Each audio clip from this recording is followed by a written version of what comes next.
Buenas tardes, nosotros somos el equipo 8 y vamos a presentar el tema de reproducción microbiana. Nuestro equipo está conformado por Carla, Luis Humberto, Aarón y yo, Noemí Polet.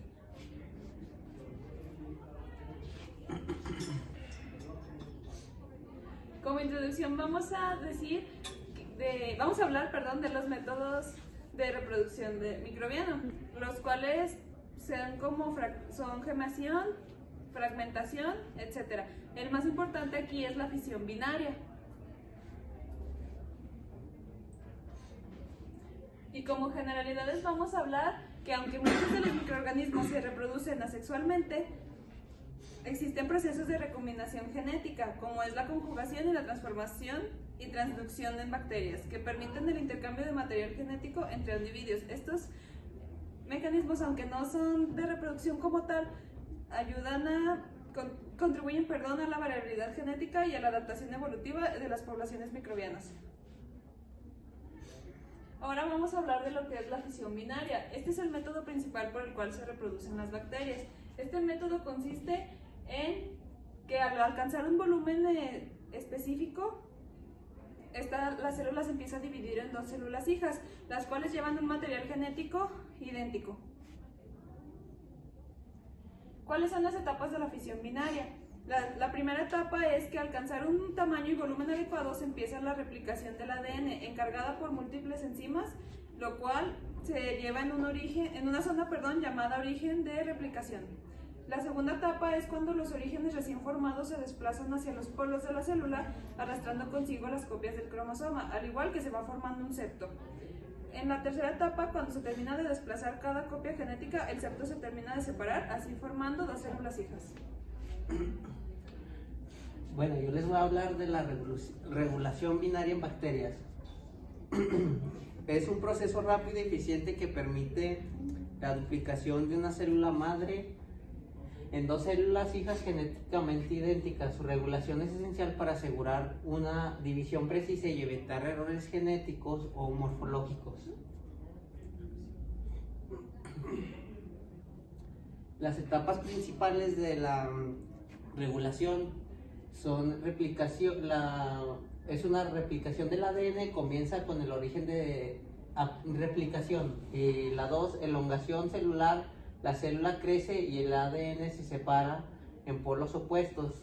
La 3, formación del tabique del anillo Z formado por la proteína FTSZ, determina el sitio de división. Y la número 4 es la separación, se forma la pared y membrana celular que da origen a las células hijas. La regulación del proceso es la división bacteriana que está controlada por un conjunto de genes y proteínas reguladoras. FTSZ, proteína clave que forman el anillo Z en el centro de la célula. Está el MINC y MINT y MINE. Evitan la célula se divida en los extremos. NOC impide la formación de anillos sobre el ADN, evitando daños genéticos, y el equilibrio entre estos sistemas asegura una división exacta.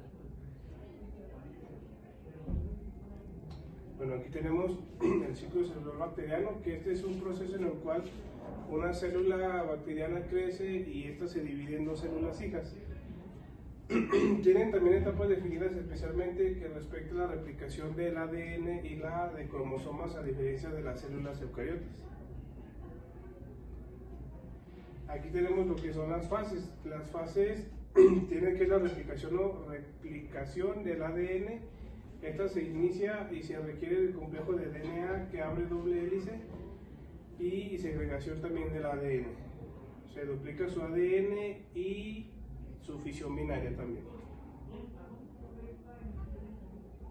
Aquí tenemos lo que son otros métodos de reproducción asexual de la gemación y la fragmentación. Esta es una forma de reproducción asexual en la cual se forma una yema y un brote en el cuerpo del organismo progenitor para formar un nuevo individuo y permanecer unidas por las colonias.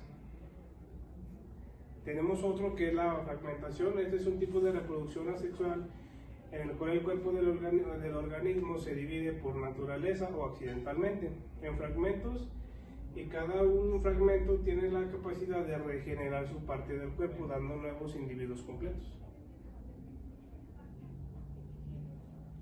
Y aquí tenemos su proceso. Son 3 procesos. El primero se rompe y se divide en 2 o más fragmentos, y cada fragmento contiene una parte del cuerpo. El tercero es de que cada fragmento se regenera hasta formar un organismo completo. Las endosporas. Las endosporas es un proceso en el cual producen algunas bacterias. Estas estructuras son altamente resistentes y se desarrollan dentro de la misma célula cuando las condiciones del entorno son desfavorables. La función principal de la esporulación es proteger el material genético y asegurar la supervivencia de la bacteria en condiciones adversas. Hay distintos tipos de esporas. Podemos dividirlo en 3 clasificaciones distintas. La primera es según la ubicación dentro de la célula. Puede ser de forma central, terminal, subterminal y terminal con esporanglio hinchado. También tenemos que según por su forma, tenemos las que son deformantes y las no deformantes, y también tenemos las exosporas. Esas no son tan resistentes como las endosporas, pero también se conocen como quistes bacterianos. Aquí, como tenemos en la imagen, aquí se ven los distintos tipos de esporas y sus diferentes ubicaciones en una célula. La formación de endosporas Bacillus y Clostridium son aerobios y anaerobios, son los principales formadores de endoesporas. Las condiciones con las que se hace la esporulación se activan cuando el ambiente es desfavorable, o sea que hay poca agua y poca comida. La bacteria también interrumpe su crecimiento normal y entra en un proceso de diferenciación celular.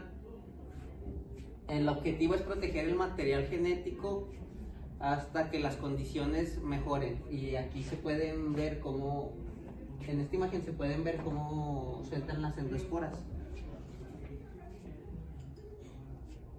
Las etapas de la formación son la replicación de ADN y la separación del cromosoma.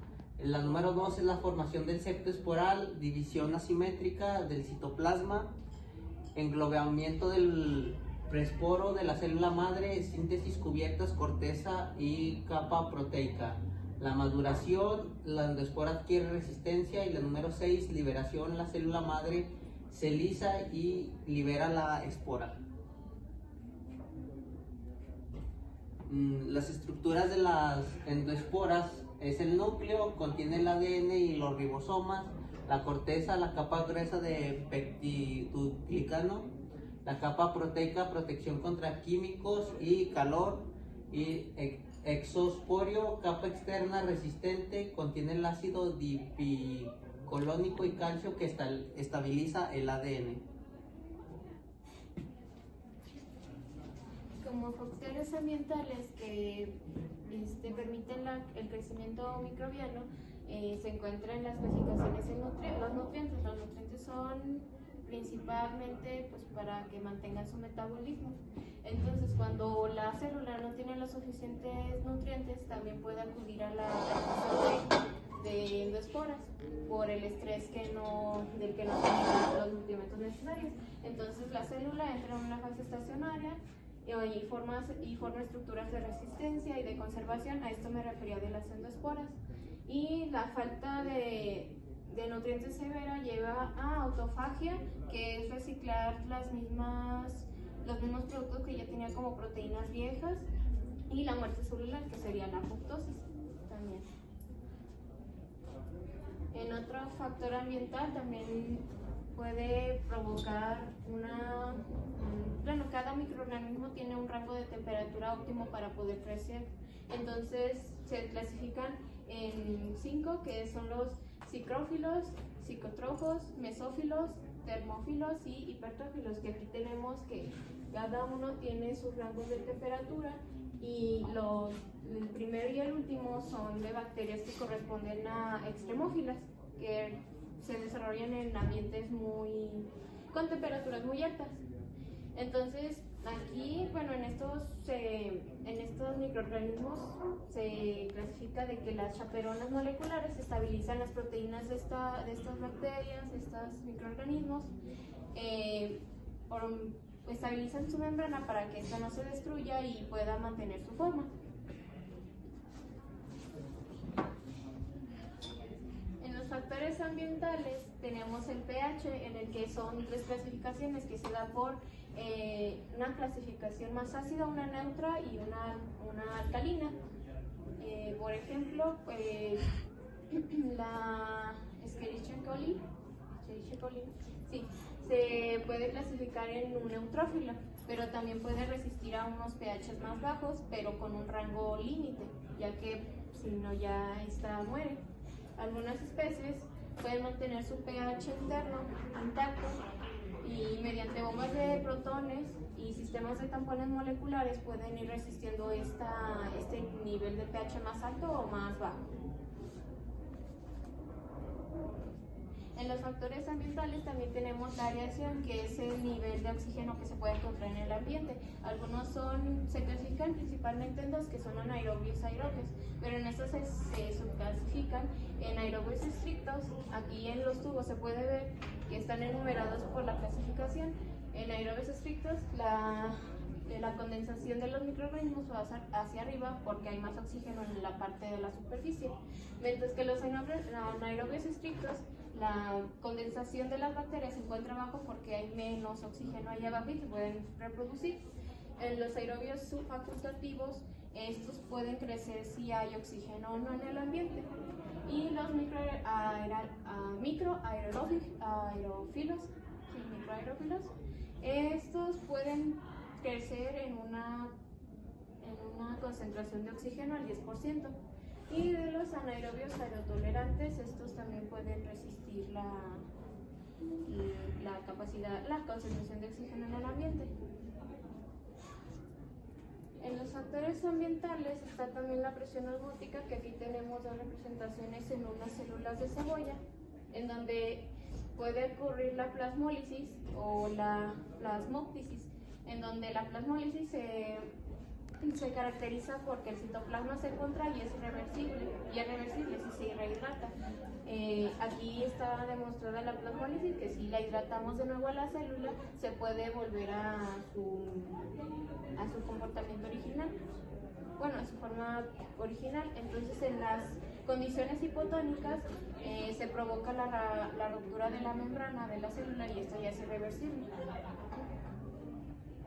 En los factores ambientales tenemos la radiación, que puede deberse por organismos fotosintéticos que depende de la intensidad y la longitud de luz, pueden llevar a cabo su metabolismo, y cuando ocurre eso, su metabolismo, gracias a estos productos, estos pueden crecer. Ahora, como ya vimos los factores ambientales, ahora vemos los factores genéticos. La célula activa y reprime genes que pueden ser estimulados externamente, que se controlan mediante promotores, operadores y proteínas reguladoras. En la regulación genética podemos tener una positiva y una negativa, en donde un activador, en la positiva, promueve la transcripción, y en la negativa es donde se bloquea la transcripción. Aquí tenemos cuando está la glucosa ausente, tenemos el operador, que la glucosa está ausente pero la lactosa presente. La lactosa presente nos promueve la transcripción, pero mientras la lactosa no está, bloquea la transcripción porque no hay este recurso.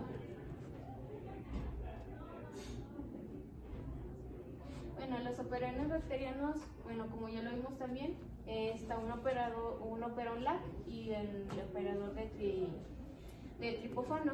El LAC controla la degradación de lactosa, que puede ser por una vía metabólica, y el operón triptófano regula la biosíntesis de triptófano, que esto se utiliza como en sistemas de organismos anaerobios, donde se utiliza el triptófano en vez del oxígeno, como los aerobios.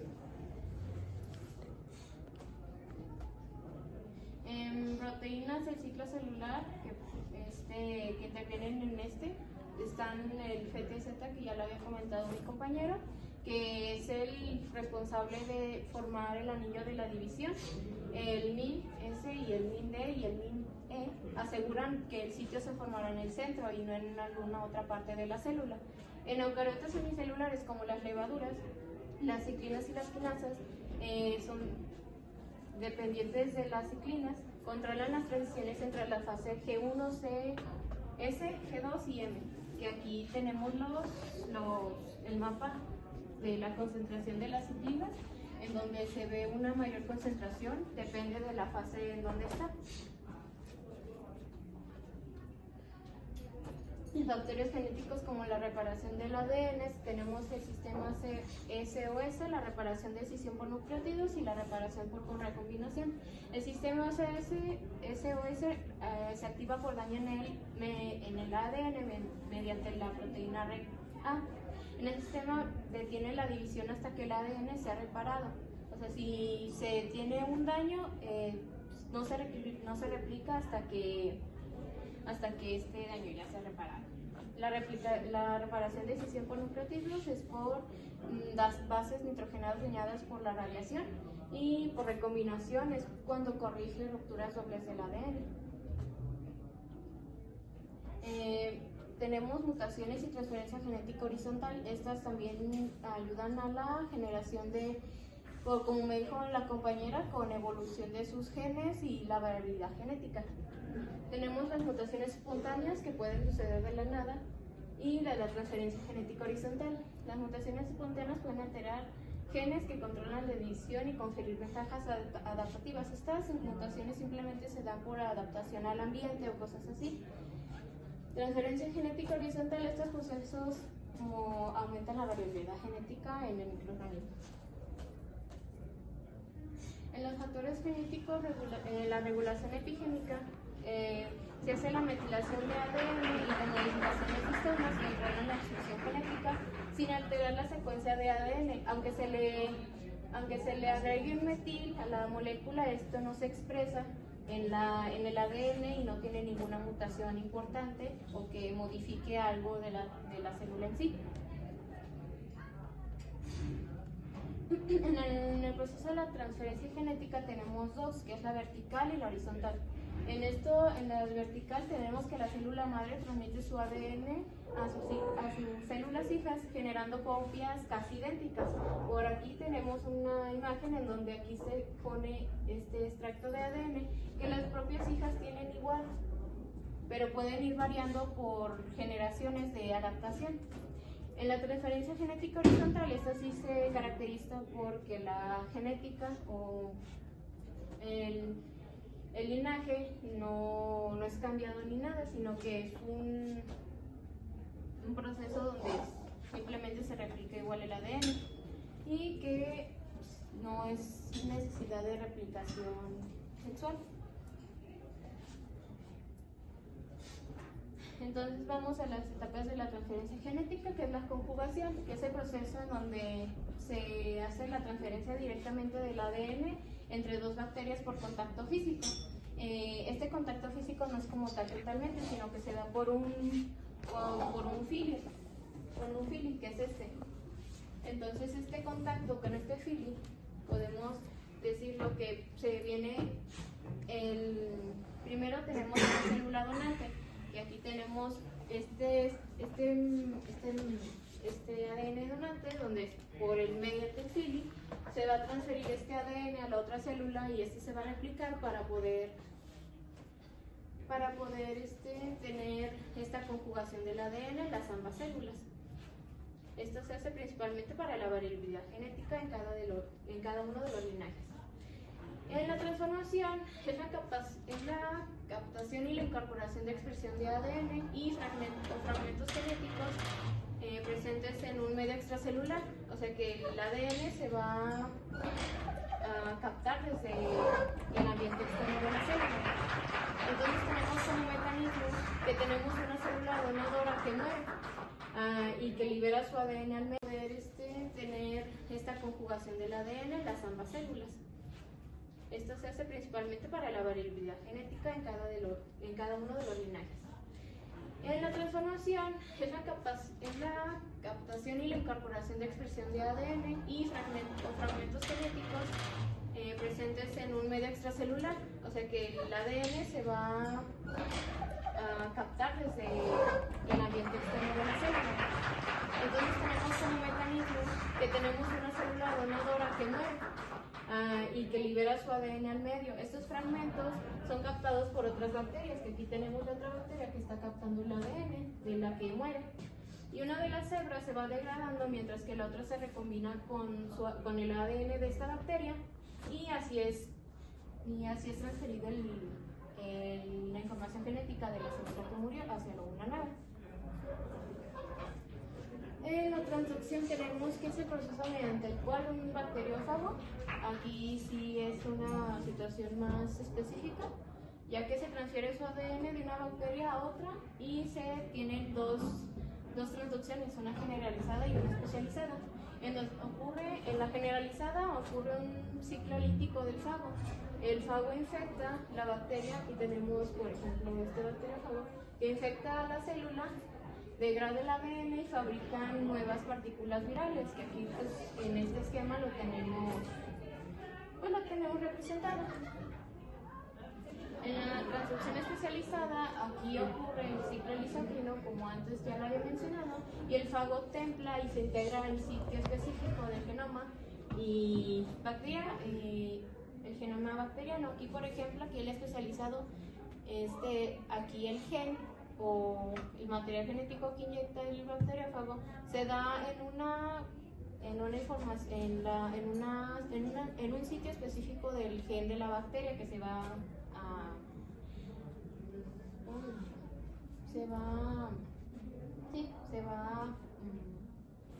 a infectar, y en la otra no, en la otra puede ponerse en un sitio que le corresponda al que sea.